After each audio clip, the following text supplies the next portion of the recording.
Los profetas anunciaron que en los días del Mesías las naciones se aproximarán a Israel con el propósito de estar más cerca de la presencia divina. Como está escrito, así ha dicho el Eterno de los ejércitos. En aquellos días asirán 10 hombres de todas las lenguas y se asirán por la esquina del manto de un varón judío, diciendo: iremos con vosotros, porque hemos oído que Dios está con vosotros. Zacarías, Cejaría 8:23. Pero, ¿cómo habrán de acontecer todas estas cosas? ¿Y qué ocurrirá con los creyentes en Yeshua? ¿Acaso ellos tendrán que recibir esta revelación de divinidad a través de judíos incrédulos? Shalom, queridos Javerín. Mi nombre es Isaac Ben-Aor y en nuestro shiur de hoy hablaremos con la ayuda del cielo sobre el papel de Israel como el transmisor de la sabiduría de Dios para los tiempos del Mesías. Aquí cabría preguntarse: ¿acaso no está escrito que todos aprenderán directamente del Mashiach? Como fue dicho, hasta que venga el Señor, el cual aclarará también lo oculto. 1 Corintios 4:5. Y lo oculto no solo atañe aquí a las intenciones del corazón de los hombres, ¿no?, como se desprendería del sentido simple del versículo, sino que ya en grados más profundos y recónditos se aludiría, ¿no?, a ese sot, al secreto de su palabra, donde se esconden, ¿no?, pues verdaderas maravillas detrás de lo que a veces parecen, ¿no?, enseñanzas simples. Pero para entender mejor esto, volvamos a nuestro texto de Zacarías. En aquellos días, asirán y ahatzikú 10 hombres, anashim, de todas las lenguas, y se asirán beahatzikú por la esquina bignaf del manto de un varón ish judío, Yehudí. Se hace imprescindible acudir al original hebreo para alcanzar una comprensión más profunda de todos estos misterios. Para empezar, el verbo hatzak, que contiene la acepción, ¿no?, de agarrar o sujetar algo, también la tiene de cobrar fuerza o fortalecerse. En este sentido, entendemos que en aquellos días las naciones establecerán un fuerte vínculo con Israel, lo que traerá un nuevo vigor a sus almas. Nos parece también muy significativo que el versículo mencione el número de 10 hombres. Y aún nos lo parece más que dicha cifra se haya escrita en la forma femenina, asará, pese a hacer referencia a un nombre masculino, anashim, hombres, como se aprecia en nuestro gráfico, donde vemos asará 10 en su forma femenina, que contiene una G al final de la palabra.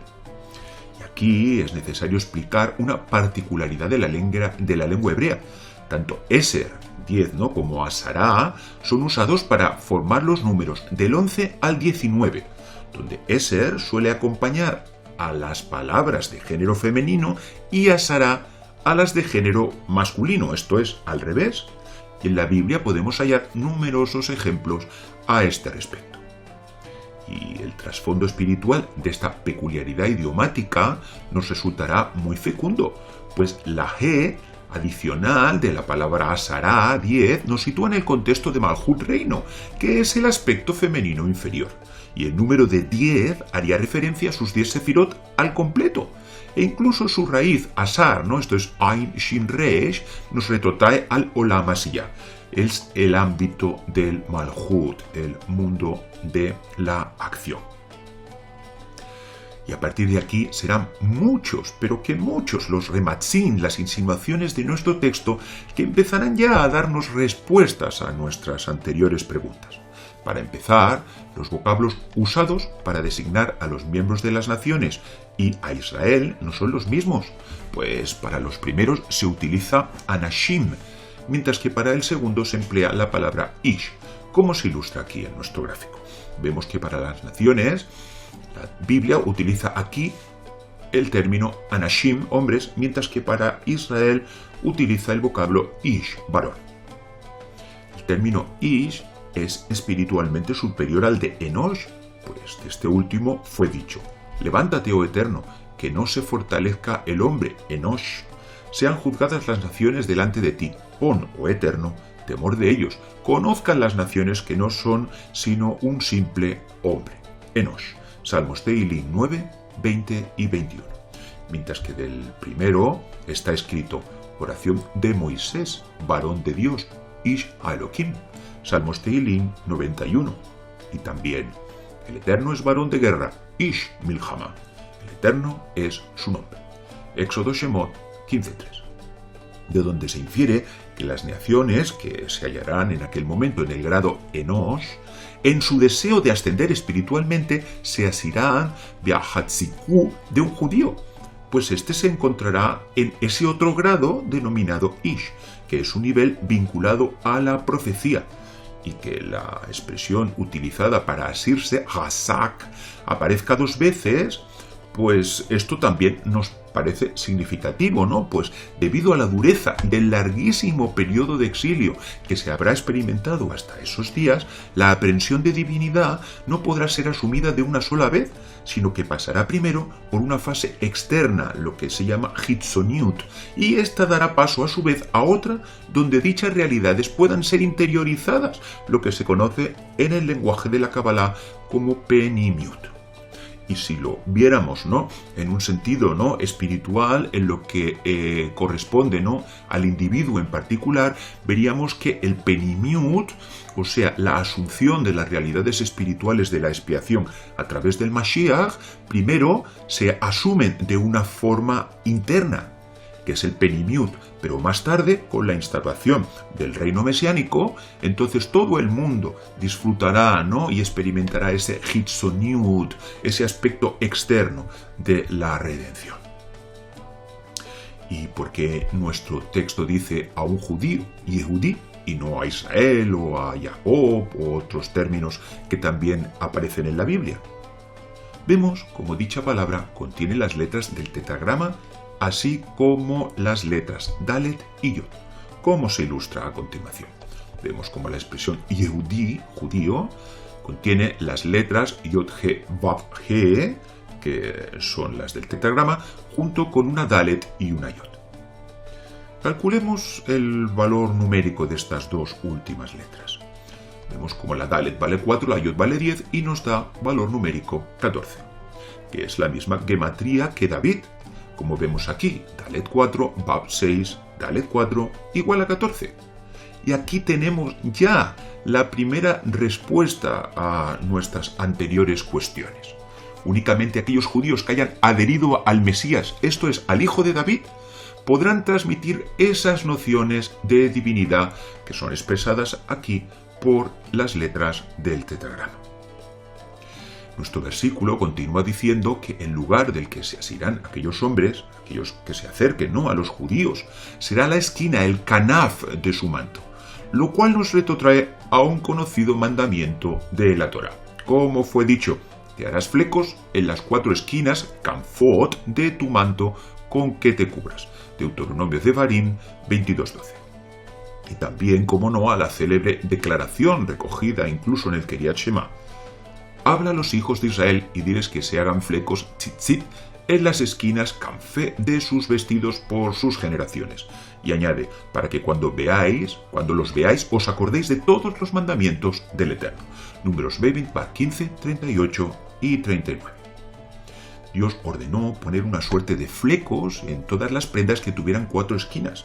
Si bien este es un precepto hok, que generalmente traducimos como decreto, y que escapa con mucho a nuestro entendimiento, la misma Torá nos revela cuál es su finalidad: recordar todos los mandamientos del Eterno. Aquí nos preguntamos, ¿no?, ¿de qué forma puedo tener presente toda la voluntad divina con solo mirar unos flecos de mi vestido? Y es más, ¿cómo puede ser esto transmitido a un tercero con solo cogerse de ellos? Existe un pasaje en los escritos que nos despejará muchas de estas incógnitas. ¿Cómo está escrito? Pero una mujer que padecía de flujo de sangre desde hacía 12 años, añade, se le acercó por detrás y tocó el borde de su manto, y al instante se detuvo el flujo de su sangre. Entonces Yeshua dijo, ¿quién es el que me ha tocado? Y dice a continuación, alguien me ha tocado porque yo he conocido que ha salido poder de mí. Lucas Nakai 8, del 43 al 46.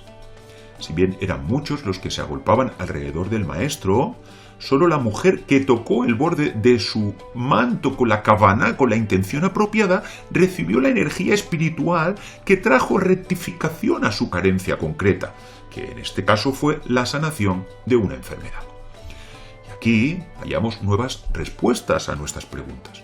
Los hombres que se cojan del borde del manto de un judío en los días del Mesías con las intenciones oportunas recibirán esa misma energía espiritual que recibió la mujer que se asió del borde del manto del maestro. Cada uno según la rectificación que precise en aquel momento su alma.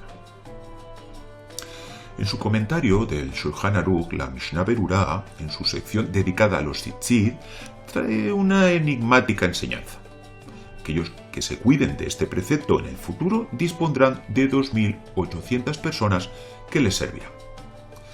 Debemos entender esta afirmación en su verdadero contexto, pues en Yemot HaMashiach, en los días del Mesías, el mundo experimentará una revelación de divinidad como nunca antes se vio, y esta labor estará enmarcada en la forma en cómo las naciones practicarán su Avodat Hashem, esto es, su servicio a Dios, siendo el pueblo de Israel de aquellos días el delegado para conducir a las naciones en su servicio a Dios, como fue dicho.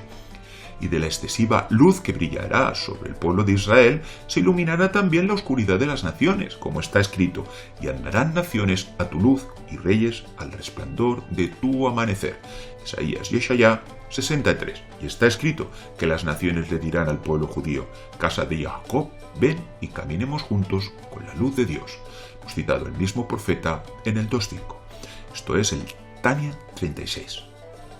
Pues en este desempeño solo habrán de participar aquellos judíos que hayan creído en el Mesías durante esta coyuntura en la que vivimos ahora, y no después de que éste se revele en la forma en que es descrito en Zacarías de Jariá 12, del 10 al 14, y también en Revelación Hitayón 1, del 7 al 8, según se infiere de la siguiente enseñanza. Ahora bien, esta completitud culminante de la era mesiánica y la resurrección de los muertos, que significa la revelación de la luz del En Sof, en este mundo físico, depende de nuestras acciones y servicio a Dios en el curso del periodo de exilio. Tania 37. Querido amigo, quizás no seamos conscientes de los tremendos beneficios espirituales que vendrán sobre el mundo si todo Israel cree en el Mesías. Como dijera en su día un judío fariseo del siglo I, porque si su exclusión es la reconciliación del mundo, ¿qué será su admisión sino vida de entre los muertos? Romanos 11:15. Sea voluntad del Santo, bendito sea, que todo Israel llegue al conocimiento de la fe en el Mesías y que puedan servir a Dios como un pueblo de sacerdotes y una nación santa para encaminar a las naciones en su luz admirable. Amén. Si desea colaborar con nuestra labor y que estas enseñanzas puedan llegar a mucha más gente, le pedimos que apriete al botón unirme. Y hasta aquí nuestro shiur de hoy. Shalom. Adir Ben Ahor, el poder y la luz del Mesías Yeshua.